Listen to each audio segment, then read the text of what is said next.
একদিন আমির নামের এক লোক তার গ্রামের রাস্তা দিয়ে হেঁটে যাচ্ছিল।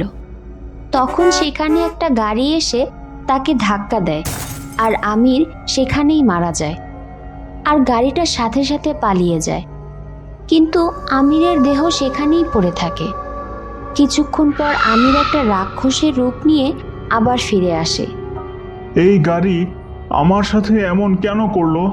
আমি তো ওর কোনো ক্ষতি করিনি, আমাকে বিনা কারণে মেরেছে।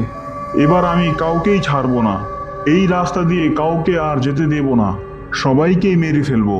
আর তখন আমি আরো শক্তিশালী হয়ে যাব। হা হা হা হা হা হা। আজ কাজ শেষ করতে অনেক দেরি হয়ে গেল, এখন বাসায় ফিরে কি যে বলবো। লিমা তো আমার সাথে অনেক রাগারাগি করবে আজ। রাজু সেই রাস্তা দিয়ে যেতে থাকে।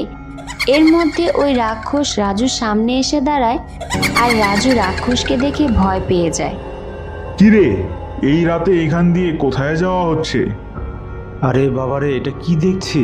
এটা তো একটা রাক্ষস। বাঁচাও, কেউ বাঁচাও আমাকে। আরে চেঁচামেচি করছিস কেন? আমি কি এখনো কিছু করেছি নাকি তোর সাথে? আরে তুমি রাক্ষস হয়েছো, তবু কি তোমার মাথায় একটু বুদ্ধি নেই? তোমার কিছু করার অপেক্ষা করবো নাকি আমি? আমার প্রাণ নিয়ে বাঁচতে হবে না? হা হা হা হা হা হা হা। আমার বুদ্ধি আছে নাকি এটা তোকে এখন আমি মেরে ফেলার পরই বুঝতে পারবি। প্রাণ নিয়ে আজ আর তোর বাঁচা হবে না। আমাকে কেন মারবে? আমি তোমার কি ক্ষতি করেছি? আমি ভাই গরিব মানুষ, আমি তো তোমার কোনো ক্ষতি করিনি, তাহলে তুমি কেন আমাকে মারবে? এই রাস্তা আমার, আমি এখান থেকে কাউকেই যেতে দিব না। যে আসবে তাকেই আমি মেরে ফেলবো। তারপর রাক্ষস রাজুকে মেরে ফেলে আর সেখান থেকে চলে যায়। পরের দিন সকালে আকাশ তার বন্ধুদের সাথে কথা বলছিল। ভাই, আমি অনেক বড় ভুল করে ফেলেছি। কি হয়েছে? কি করছিস তুই? গত পরশুদিন আমি রাতে বাড়ি ফিরে আসার সময় রাস্তার মধ্যে একটা লোককে গাড়ি চাপা দিয়ে মেরে ফেলেছি, কিন্তু কেউ যদি দেখে ফেলে সেই ভয়ে আমি আর গাড়ি থামাইনি, সোজা গাড়ি নিয়ে বাসায় চলে এসেছি।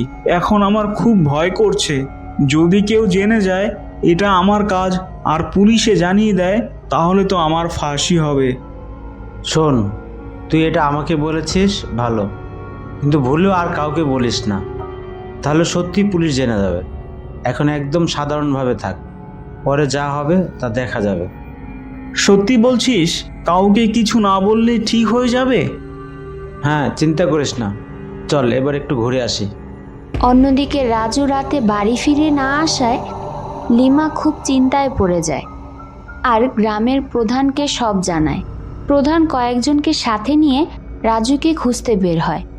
তারা সেই রাস্তার সামনে আসতেই রাজুকে মৃত অবস্থায় পড়ে থাকতে দেখে। প্রধানমশাই, দেখুন, ওই তো রাজু, কিন্তু ওকে এভাবে কে মেরে রেখে গেল? দেখো, হয়তো রাতে কারোর সাথে মারামারি করেছিল, সেই হয়তো মেরে রেখে গেছে। এদের নিয়ে কি যে করি। কিন্তু প্রধানমশাই, অন্য কিছুও তো হতে পারে। আচ্ছা, আগে ওকে ওর বাড়ির লোকদের কাছে পৌঁছে দাও, এরপর দেখা যাবে কি হয়েছে। চলো আগে এখান থেকে। তারপর গ্রামের লোকরা মিলে রাজুর দেহ ওর বাড়িতে পৌঁছে দেয়। সেদিন রাতে আরও একজন গ্রামের লোককে একই রকমভাবে ওই রাক্ষস ভয় দেখিয়ে মেরে ফেলে। প্রতিদিন এভাবে একই রাস্তায় বারবার গ্রামের লোকরা মারা যাওয়ার খবর গ্রামে ছড়িয়ে পড়ে, তাই সবাই প্রধানের কাছে যায়। প্রধানমশাই, এমন চলতে থাকলে তো গ্রামের সব লোকই মারা যাবে। রাজু যেদিন মারা গেল সেদিন আপনি কোনো কিছুই করলেন না, আরো 2 জন মারা গেল, এখনো আপনি কিছুই করছেন না। আপনি তো গ্রামের প্রধান, আপনি কিছু না করলে কেমন প্রধান হলেন আপনি? আমি তো বুঝতেই পারছি না এমন কেন হচ্ছে। আচ্ছা, তোমরা কি কেউ কিছু দেখেছো সেই রাস্তায়? আমরা তো কেউ ভয়ে সেই রাস্তার কাছে যেতে পারছি না, তাহলে আমরা কিভাবে কিছু দেখব? প্রধান গ্রামের লোকদের সাথে কথা বলতে থাকে, আর আকাশ আড়ালে দাঁড়িয়ে তাদের সব কথা শুনে ফেলে আর বলে, এই সব কিছু আমার জন্যই হচ্ছে। আমার জন্য সেদিন যেই লোকটা মারা গেছে সেই লোক মনে হয় ভূত হয়ে এসে সবাইকে মারছে। এখন আমি যদি সবাইকে এই ব্যাপারটা না জানাই, তাহলে তো ও এভাবে আরো গ্রামের লোকদের মেরে ফেলবে। আমার কি সবাইকে জানানো উচিত? আচ্ছা, একবার আমার বন্ধুর সাথে কথা বলে আসি। তারপর আকাশ ওর বন্ধুর বাড়িতে যায় আর ওকে সব কিছু জানায়। দেখ ভাই, তুই যা বলছিস আমারও তাই মনে হচ্ছে, কিন্তু এমনও হতে পারে কোনো মানুষই এমন করছে। এক কাজ করি, চল আজ রাতে আমরা সেই রাস্তায় যাই গাড়ি নিয়ে, তারপর দেখি কাউকে দেখতে পাই না, তারপর যা করার করব। আকাশ ও তার বন্ধু ওদের চিন্তা মতো রাতে ওদের গাড়ি নিয়ে সেই রাস্তায় যায়। আর কিছুক্ষণের মধ্যে সেখানে খুব ভয়ঙ্কর শব্দ করতে করতে একটা রাক্ষস এসে দাঁড়ায়। হা হা হা হা হা হা হা। আজও কেউ এসেছে মরতে? ওরে, এইটা তো সেই গাড়িটা, যেই গাড়িটা সেদিন আমাকে মেরে ফেলেছিল। বাহ, আজ ওরাই আবার মরতে এসে পড়লো। ভালোই তো। এই গাড়ি থেকে নাম তোরা। ভাই, এটা কি দেখছি আমরা? দেখ, সামনে একটা ভূত। আমি যা বলেছি তাই সত্যি হলো। এখন কি হবে আমাদের? ভাই, গাড়ি থেকে নেমো না, তাহলে দুজনই একসাথে মরবে এখানে। এর থেকে ভালো তুমি তাড়াতাড়ি গাড়ি চালাও, এখান থেকে পালাতে হবে, পরে গ্রামে গিয়ে সবাইকে জানাতে হবে। কিরে, তোরা গাড়ি থেকে নেমে আসছিস না কেন? নেমে আয় জলদি, আমি আজ তোদের মেরেই ফেলবো। তোরা সেই দিন আমাকে মেরেছিলি, আজ আমি তোদেরকে ছাড়বো না। রাক্ষস এমন বলে যেই ওদের গাড়ির কাছে এগিয়ে আসতে থাকে, তখন আকাশ তাড়াতাড়ি গাড়ি চালিয়ে সেখান থেকে পালিয়ে প্রধানের বাড়িতে চলে আসে। প্রধান মশাই, আরে ও প্রধান মশাই, তাড়াতাড়ি বাইরে আসুন, অনেক বড় বিপদ হয়ে গেছে। আরে কি হয়েছে? এত চেঁচামেচি করছো কেন? আজও আবার কেউ সেই রাস্তায় মারা গেল নাকি? না, তবে আমরা দুজন সেখান থেকেই প্রাণে বেঁচে পালিয়ে আসলাম। কি বলো? তোমরা পালিয়ে কেন আসবে? কে তোমাদের তাড়া করলো? সেই রাস্তায় একটা রাক্ষস থাকে, ও আমাদের সামনে এসে দাঁড়ায় আর আমাদের গাড়ি থেকে নামতে বলে, তখন আমরা সেখান থেকে পালিয়ে আসি। তোমরা কি পাগল হলে নাকি? আমাদের গ্রামে রাক্ষস কেন আসবে? ভাই আকাশ, তুই প্রধানকে সব কিছু জানিয়ে দে, তা না হলে ওই রাক্ষস আমাদের গ্রামের সবাইকে মেরে ফেলবে। প্রধান মশাই, সব কিছুর জন্য দায়ী আমি। কয়েকদিন আগে আমি রাতে গাড়ি নিয়ে আমার বাসায় ফিরে যাচ্ছিলাম, তখন সেই রাস্তায় আমার গাড়ির সামনে একটা লোক এসে পড়ে আর আমি গাড়ি থামাতে পারিনি, তাই লোকটা আমার গাড়ির নিচে পড়ে মারা যায়। আর আমি ভয় পেয়ে সেখানে গাড়ি না থামিয়ে পালিয়ে আসি। আর সেদিনের পর থেকেই প্রতিদিন সেই রাস্তায় একজন করে লোক মারা যেতে থাকে। হায় রে, এটা তুমি কি করেছো?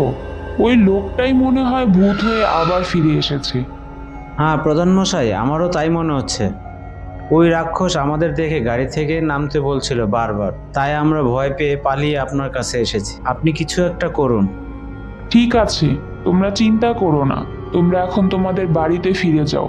কাল সকালে আমরা একজন তান্ত্রিক নিয়ে সেই রাস্তায় যাব আর সেখানে যজ্ঞ করব, তাহলে ওই রাক্ষসের হাত থেকে রক্ষা পাবো আশা করি। প্রধানের কথা মতো ওরা চলে যায়।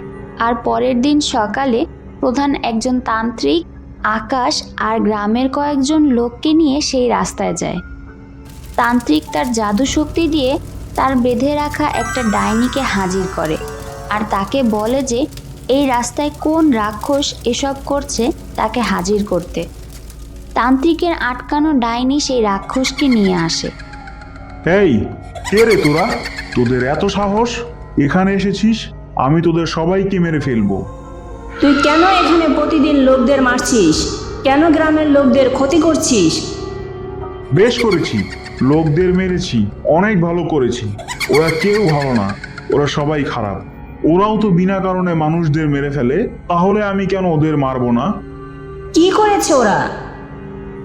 আমি সেই দিন রাতে আমার বাড়ি ফিরে যাচ্ছিলাম, তখন আমাকে গাড়ি চাপা দিয়ে মেরে ফেলে।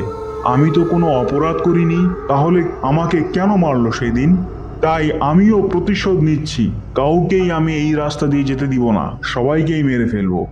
সবাইকে মেরে পরে আমি আরো শক্তিশালী হয়ে যাব। হা হা হা হা হা। তোমাকে যে মেরেছে তাকে আমরা শাস্তি দিব, কথা দিচ্ছি। তুমি আমাদের গ্রাম থেকে চলে যাও, আর কাউকে মেরো না। না, আমি তোদের কাউকেই বিশ্বাস করি না।